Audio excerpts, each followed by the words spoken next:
नमस्ते।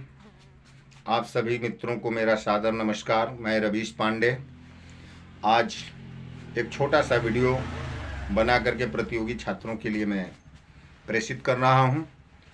उम्मीद करता हूं कि आप लोगों को पसंद आएगा। यदि पसंद आता है तो ज़रूर लाइक करें, कमेंट करें और मेरे चैनल को सब्सक्राइब भी करें। प्रतियोगी परीक्षाओं में हिंदी से संबंधित जो प्रश्न आते हैं उसमें एक टॉपिक आता है अलंकार। अलंकार से एक छोटा सा वीडियो मैं बना के डालता हूँ। अगर अच्छा लगेगा तो आप लोग कमेंट में ज़रूर बताइएगा। फिर प्रयास करूँगा कि और बेहतर से बेहतर ढंग से उसको बना करके और विस्तृत ढंग से बना करके आप लोगों के सामने मैं फिर उसे भेजूँ। अलंकार शब्द का अर्थ होता है आभूषण। हिंदी में अलंकार को कहते हैं आभूषण। अंग्रेजी व्याकरण जब आप पढ़ते हो, अंग्रेजी ग्रामर जब आप पढ़ते हैं तो अलंकार को उसी को इंग्लिश ग्रामर में आप पढ़ते हैं फिगर ऑफ स्पीच। हिंदी में उसे कहते हैं अलंकार। और हिंदी में अलंकार शब्द का अर्थ होता है आभूषण। जिस प्रकार आभूषण को धारण कर लेने से कोई भी मनुष्य, चाहे पुरुष हो या महिला, उसकी सौंदर्यता बढ़ जाती है, उसी प्रकार कविता में, काव्य में अलंकार का प्रयोग कर देने से कविता की सुंदरता बढ़ जाती है।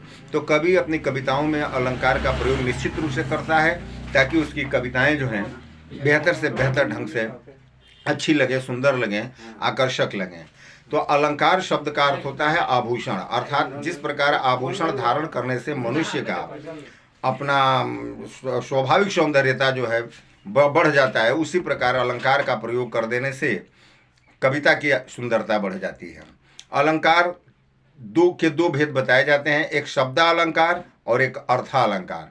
आगे चल करके विद्वानों ने एक उभया अलंकार भी बताया, लेकिन अभी आप अर्थालंकार और शब्दालंकार को ही मैं व्याख्यायित करूंगा।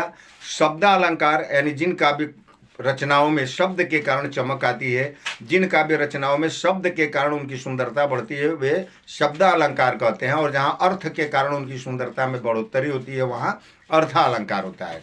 तो शब्दालंकार के 3 भेद बताए जाते हैं, अनुप्रास अलंकार, यमक अलंकार और श्लेष अलंकार। अनुप्रास अलंकार वहाँ होता है जहाँ किसी काव्य पंक्तियों में किसी एक ही वर्ण की आवृत्ति लगातार हो, किसी एक ही वर्ण की आवृत्ति बार बार होती है। जिन काव्य पंक्तियों में एक ही वर्ण कई बार आए, बार बार आए, अनेक बार आए, तो वहाँ अनुप्रास अलंकार हो जाता है। जैसे फॉर द एग्जाम्पल मैं बताऊँ आपको कि रघुपति राघव राजा राम पतित पावन सीताराम। इन पंक्तियों में र वर्ण की आवृत्ति कई बार हुई है। रघुपति राघव राजा राम पतित पावन सीता राम। तो इन पंक्तियों में र वर्ण की आवृत्ति कई बार हुई है, इसलिए इस पंक्ति में अनुप्रास अलंकार होगा। जैसे चारु चंद्र की चंचल किरणें खेल रही थी जल थल में, तो यहाँ पहली पंक्ति में च वर्ण की, दूसरी पंक्ति में ल वर्ण की आवृत्ति बार बार हुई है, कई बार हुई है, इसलिए यहाँ अलंकार होगा अनुप्रास। जैसे मुदित महीपति मंदिर आए, तो यहाँ म वर्ण की आवृत्ति कई बार हुई है।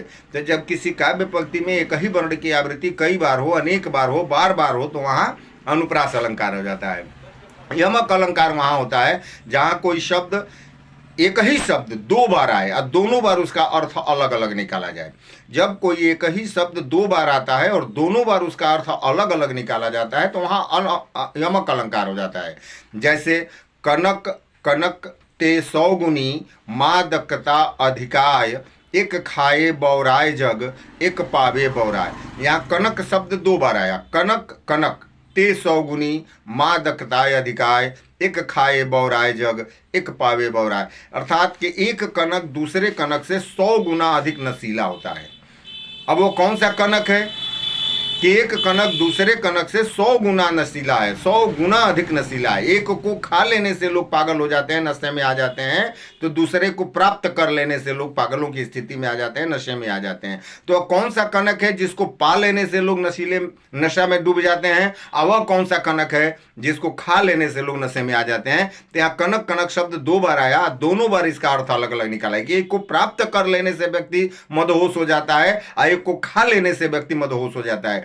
तो वह कनक जिसे प्राप्त कर लेने से लोग मदहोश होते हैं, वहाँ वहां कनक का अर्थ स्वर्ण से लिया गया है, सोना से, कि अधिक मात्रा में किसी व्यक्ति को स्वर्ण प्राप्त हो जाए, सोना प्राप्त हो जाए तो वह मदहोश हो जाएगा।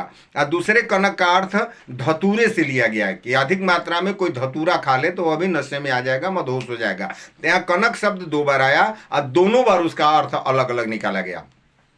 वह 3 बेर खाती थी, अब 3 बेर खाती। यहाँ बेर शब्द 2 बार आया है, यहाँ भी बेर का अर्थ 2 बार निकाला गया, अलग अलग निकाला गया। जैसे एक बेर का अर्थ है समय से, कि वह 3 बेर खाती थी, यानी सुबह दोपहर शाम। अब दूसरा बेर जो है वह एक फल से लिया गया, कि अब 3 बेर खा के रह जाती है, यानी पहले जो 3 बार खाती थी अब 3 बेर खा के रह जाती है। तो यहाँ बेर शब्द 2 बार आया है और बेर का 2 अर्थ निकाला गया है, कि वह 3 बेर खाती थी अब 3 बेर खाती है। तो यहाँ जहां कोई एक ही शब्द 2 बार आए और दोनों बार उसका अर्थ अलग अलग निकाला जाए तो वहां यमक अलंकार हो जाता है। जैसे वह सजना के लिए सज रही थी, सजना के लिए सजना, सजना के लिए सजना। तो यहाँ सजना शब्द 2 बार आया। तो एक सजना यानी हस्बैंड और एक सजना यानी श्रृंगार करना, यानी सजना शब्द 2 बार आया, दोनों बार सजना का अर्थ अलग अलग निकाला। एक सजना अपने पति के लिए और दूसरा सजना श्रृंगार कर रही है, कि वो सजना यानी सजना किसके लिए? श्रृंगार के लिए, श्रृंगार कर रही है किसके लिए? तो सजना के लिए, सजना यानी अपने पतिदेव के लिए। तो जहां एक ही शब्द 2 बार आए और दोनों बार उसका अर्थ अलग अलग निकाला जाए वहां यमक अलंकार हो जाता है। तो अनुप्रास में एक ही वर्ण की आवृत्ति कई बार होती है, यमक में एक ही शब्द 2 बार आता है, दोनों बार उसका अर्थ अलग अलग निकाला जाता है। और श्लेष अलंकार, श्लेष शब्द का अर्थ ही होता है चिपकना, यानी एक ही शब्द में कई अर्थ चिपके हुए हों और प्रसंग बस उसका अलग अलग अर्थ निकाला जाए तो वहां श्लेष अलंकार हो जाता है। जैसे कहा जाता है कि सुबरन को ढूंढत फिरत कभी कामी अरु चोर, यानी इसको कहते हैं कि शुरू से पूरी पंक्ति है कि चरण धरत चिंता करत, चरण धरत चिंता करत चितवत चारू ओर, सुबरन को ढूंढत फिरत कभी कामी अरु चोर। यहाँ सुबरन शब्द आया है, सुबरन शब्द के 3 अर्थ निकाले गए, कवि के लिए अलग, कामी के लिए अलग और चोर के लिए अलग। तो सुबरन को ही तीनों ढूंढते हैं, कवि भी सुबरन को ही ढूंढता है, कामी भी सुबरन को ही ढूंढता है, चोर भी सुबरन को ही ढूंढता है। तो चरण धरत चिंता करत चितवत चारू ओर, सुबरन को ढूंढत फिरत कवि कामी और चोर, यानी सुबरन शब्द 1 बार आया, 3 अर्थ इसके निकाले गए। कवि के लिए इसका अर्थ होता है सुंदर वर्ण, यानी सुंदर अक्षर। कवि जो है कवि की रचना करने में, कविता लिखने के लिए वो सुंदर अक्षरों का प्रयोग करता है, सुंदर अक्षर की तलाश में रहता है, सुंदर वर्ण खोजता रहता है। अब कामी के लिए सुंदर वर्ण यानी सुंदर शरीर, जो व्यभिचारी लोग होते हैं, कामी लोग होते हैं, वह सुंदर शरीर की, सुंदर स्त्री की तलाश में रहते हैं। तो कवि जो है सुंदर अक्षर की तलाश करता है, कामी जो है सुंदर शरीर की तलाश करता है। चोर के लिए सुवर्ण का अर्थ लिया गया सोने से, स्वर्ण से, कि चोर जो है स्वर्ण की तलाश में रहता है। तो सुवर्ण शब्द 1 बार आया, लेकिन इसके 3 अर्थ निकाले गए, कवि के लिए कुछ और, कामी के लिए और चोर के लिए अलग। कवि के लिए सुवर्ण का अर्थ है सुंदर वर्ण यानी सुंदर अक्षर, कामी के लिए सुंदर वर्ण यानी सुंदर शरीर, और चोर के लिए सुवर्ण यानी स्वर्ण यानी सोना।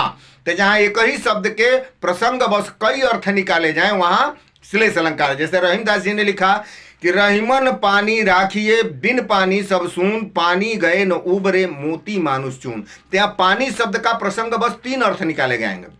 एक पानी पीने वाला पानी जो हम यूज करते हैं, प्रयोग में लाते हैं, वह पानी, कि बिना पानी के जीवन की कल्पना नहीं की जा सकती। तो पानी का संरक्षण, आज सरकारें भी पानी को बचाने के लिए, पानी का वेस्टेज ना हो, पानी का दुरुपयोग ना हो, पानी को संरक्षित रखा जाए, पानी को बचाया जाए, इसके लिए सरकार भी तमाम तरह की योजनाएं चला करके लोगों को जागरूक करने का काम कर रही है। तो यहाँ पानी शब्द के एक सामान्य अर्थ निकाला गया पीने वाला पानी से, कि रहीमन पानी राखिए बिन पानी सब सुन, बिना पानी का जीवन की कल्पना नहीं की जा सकती है। और दूसरा पानी का अर्थ निकाला जाता है चमक से।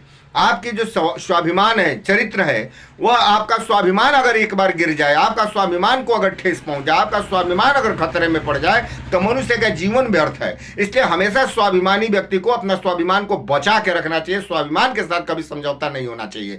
तो पानी का अर्थ पानी, अब दूसरा पानी का अर्थ लिया गया स्वाभिमान से, तीसरा पानी का अर्थ लिया जाता है यहाँ चरित्र से, कि जिस व्यक्ति का चरित्र एक बार गिर जाए वह लाख कोशिश करे समाज में अपने आप को उठाने का, लेकिन फिर भी जो दाग लग गया, जो उसके ऊपर उंगली उठाने वाले लोग आ गए, वह वापस नहीं आ सकता है। तो रहीम दास जी ने जो आज से हजारों साल सैकड़ों साल पहले कभी पंक्तियां लिखा, तो वहां लिखा कि रहीमन पानी राखिए दिन पानी सब सुन, पानी गए न उबरे मोती मानुस चून। यहाँ पानी के प्रसंग बस कई अर्थ निकाले जाते हैं। तो आज का वीडियो बस इतना ही के लिए धन्यवाद। अगर आपको अच्छा लगे तो लाइक, कमेंट और चैनल को सब्सक्राइब जरूर करें, और कमेंट करके ये बताएं कि मेरा प्रयास कैसा रहा। अगर आप सबका कमेंट बेहतर आता है, आप लोग प्रयास करते हैं, आप लोग डिमांड करते हैं, तो और बेहतर तरीके से हिंदी से संबंधित, जीएस से संबंधित, रीजनिंग से संबंधित वीडियो बना करके मैं डालता रहूंगा। जय हिंद, जय भारत। मैं आप सभी के उज्जवल भविष्य की कामना करता हूं।